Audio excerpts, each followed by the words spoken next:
வாழ்க வையகம், வாழ்க வையகம், வாழ்க வளமுடன். குரு வாழ்க, குருவே துணை. எல்லாமல்ல இறைவனையும் வணங்கி உலகெங்கிலும் உள்ள டிவைன் ஜோதிடர்களும் டிவைன் நேயர்களுக்கும் உலகெங்கிலும் உள்ள தமிழ் நெஞ்சங்களுக்கும் கோடான கோடி நன்றிகளையும் வாழ்த்துக்களையும் தெரிவிச்சுக்கிறேன். இந்த வருஷம் பொங்கல் வாழ்த்து, புத்தாண்டு வாழ்த்துக்களையும் தெரிவிச்சுக்கிறேன். இந்த வருட சனிப்பயிற்சி பலன்களை பற்றி இப்போ பார்த்துக்கிட்டு இருக்கோம். அடுத்த ராசியாக சிம்ம ராசி. சிம்ம ராசிக்காரவங்களுக்கு என்ன நடக்க போகுது?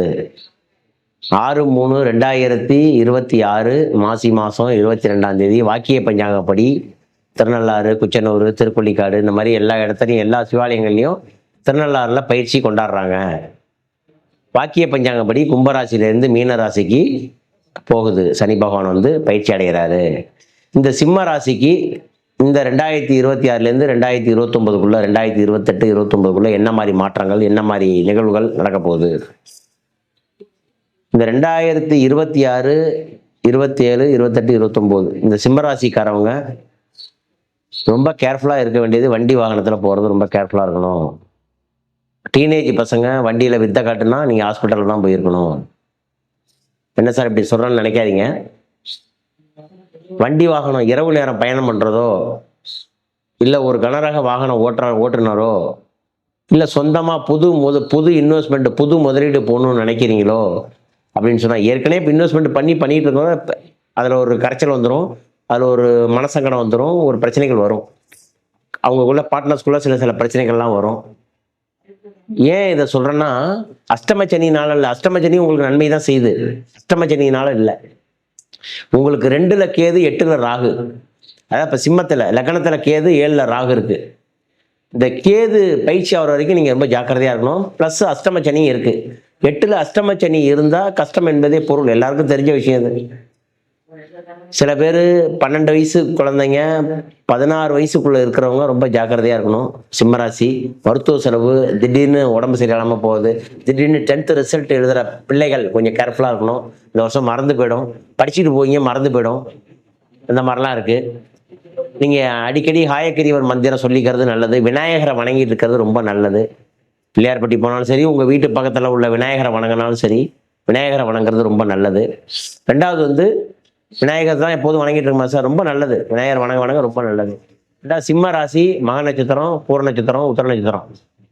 இந்த சிம்ம ராசி மக நட்சத்திரத்தில் பிறந்தவங்க ஒரு உள்வினை கர்மாவோட இருக்காங்க.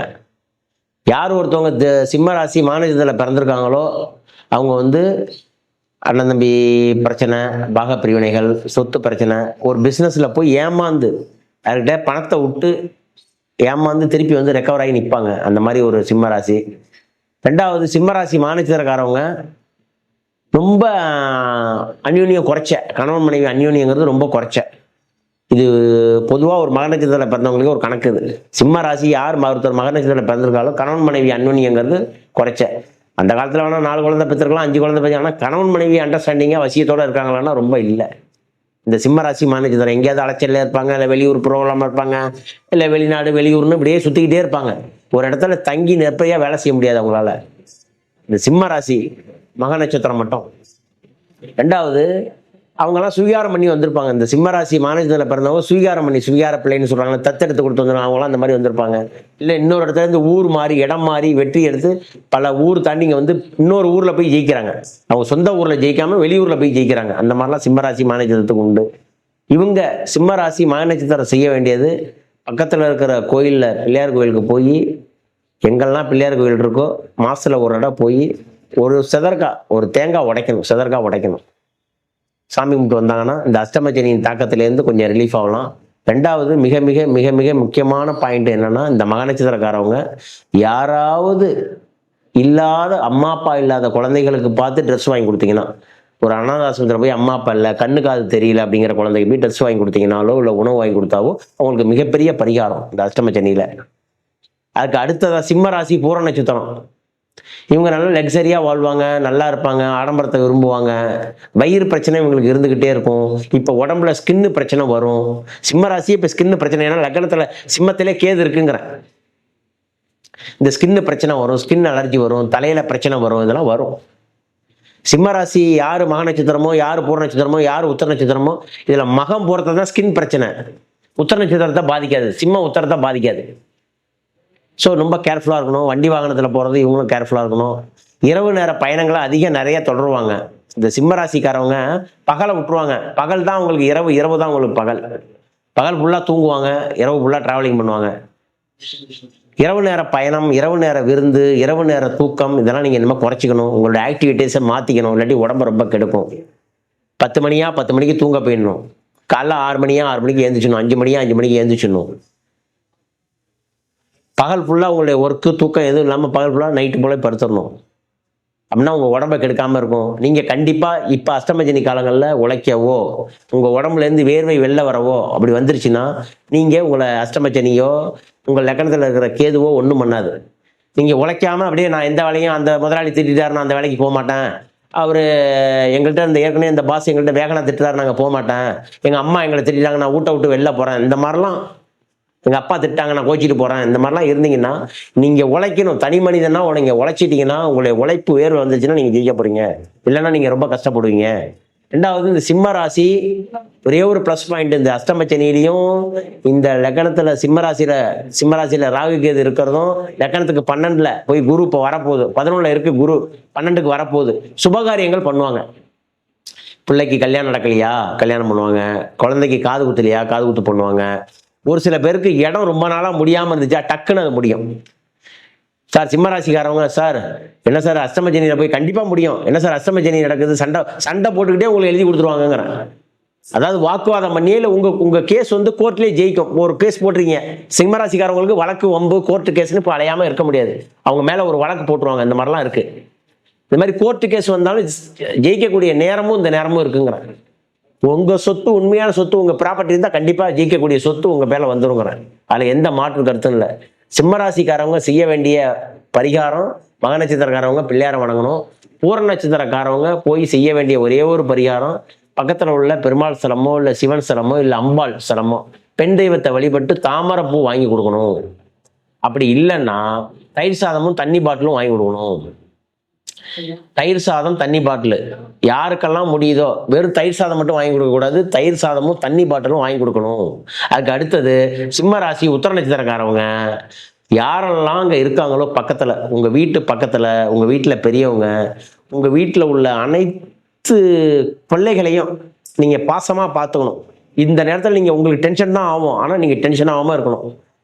இல்லை நீங்கள் எங்கேயாவது வெளியூர் ப்ரோக்ராம் எங்கேயாவது போயிட்டு வந்துடணும். ஒரு மாதத்தில் ஒரு நட வெளியூர் ப்ரோக்ராம் எங்கேயாவது போயிட்டு வந்துடணும். கடலில் போய் ஒரு நாள் குளிச்சுட்டு வரணும். எங்கே திருச்செந்தூர் போய் குளித்தாலும் சரி, பூம்புகாரில் குளித்தாலும் சரி, இல்லை மெட்ராஸில் சென்னையில் திருவற்றியூரில் குளித்தாலும் சரி, மெரினா பீச்சில் குளித்தாலும் சரி, எங்கே போய் குளித்தாலும் நீங்கள் கடலில் மாதம் ஒரு முறை நீராட வேண்டும். இப்படி நீராடினீங்கன்னா உங்களுடைய கர்மா டிஆக்ஷன் ஆகும். இரவு நேர பயணம் நீங்கள் ஜாக்கிரதையாக இருக்கணும். வண்டி வாகனத்தில் போகிறது ஜாக்கிரதையாக இருக்கணும்.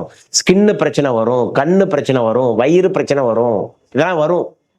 ரொம்ப ஜாக்கிரதையாக இருக்கணும். பிளாக் மேஜிக் வேலை, அதாவது உங்களுக்கு செய்வேனா பில்லி சொன்னீங்கன்னா இப்போ தானாக வரும். நீங்கள் செய்ய வேண்டியதில்லை. எங்கேயாவது ஒரு இடத்துக்கு போனீங்கன்னா யாரோட எஃபெக்டாவது பட்டு அது மாதிரிலாம் வரும். நீங்கள் போக வேண்டிய இடம், செய்ய வேண்டிய ஊர், செய்ய வேண்டிய வேலைகள், செய்ய வேண்டிய நீங்கள்லாம் ஒரு முறைக்கு 2 பேரை யோசிச்சு செய்யணும். இதுதான் இந்த சிம்மராசியோட பலன். ஆனால் இதில் ஒரே ஒரு புண்ணியம் என்னன்னா, அவங்களுக்கு திடீர் அதிர்ஷ்டம், திடீர் யோகம், திடீர் கல்யாணம், திடீர் அவங்க வீட்டில் சுபகாரியங்கள் நடக்கும், திடீர் சொத்துக்கள் கூட வரலாம். ரொம்ப நாளாக வர வேண்டிய சொத்துக்கள் உங்கள் கோர்ட் கேஸ் ஜெயிக்கலாம். இதுதான். ஸோ சிம்மராசி போய் வழிபட வேண்டிய முக்கியமான ஆலயம் சொல்கிறேன். கண்டிப்பாக சிம்மராசிக்காரவங்க போகணும். அது எந்த நட்சத்திரமாக இருந்தாலும் சரி.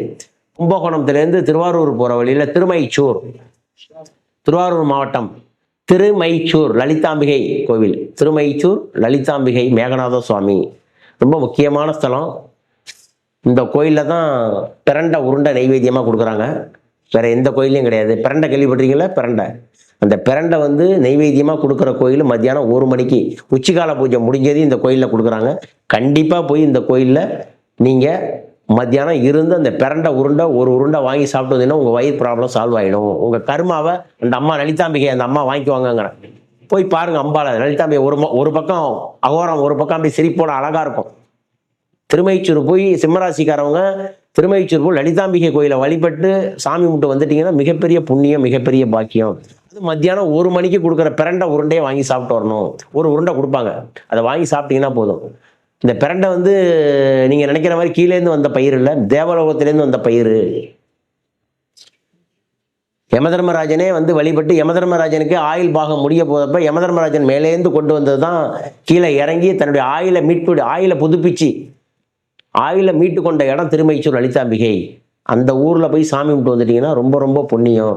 போய் அம்பாலை வணங்கி தாமரை ஒரு பௌர்ணமி அன்னைக்கோ இல்லை மக நட்சத்திரமோ இல்லை பூர்ண நட்சத்திரமோ இல்லை உத்தர நட்சத்திரம் உங்கள் ஜென்ம நட்சத்திரம் வர அன்னைக்கு அங்கே போகணும். போய் சாமி கும்பிடுன்னா உங்களோட வாழ்க்கையில் வெற்றி மேலே வெற்றி. அஸ்தமச்சனி நினைத்து பயப்பட வேண்டாம். இந்த ஒரு கோவிலுக்கு சென்று பிரண்ட உருண்டை அங்கே நைவேத்தியமாக கொடுக்குறாங்க, பிரசாதமாக கொடுக்குறாங்க, அதை வாங்கி சாப்பிட்டு வந்தால் மிக்க மகிழ்ச்சி. மேலும் மேலும் நீங்கள் சிம்மராசிக்காரங்களும் வாழ்க்கையில் வெற்றி மகிழ்ச்சி அடையலாம். இது இந்த சிம்மராசி சனிப்பயிற்சியினுடைய பலன் 16 வயசுக்காரங்கள பாதிக்குது, 60 வயசுக்காரங்களுக்கு மேலே உள்ளவங்கள உடம்பை பாதிக்குது, ஸ்கின் பிரச்சனையை பாதிக்குது. இது மட்டும்தானே ஒழிஞ்சு மற்றபடி வேற ஒன்றும் ப்ராப்ளம் இல்லை. மிக்க மகிழ்ச்சி சார். டிவைன் ஜோதிட நேயர்களுக்கும் சிம்மராசி நேயர்களுக்கும் எனது பொங்கல் வாழ்த்துக்களையும் சனிப்பயிற்சி பலன்களையும் சொல்லியிருக்கேன். கண்டிப்பாக அந்த கோயிலுக்கு போய் நீங்கள் வளம் பெற்று வாழணும்னு சொல்லி எல்லாம் வல்ல இறைவனையும் வேண்டி கற்றுக்கொள்கிறேன். வாழ்த்துக்கள் சார், வாழ்த்துக்கள். மிக்க மகிழ்ச்சி.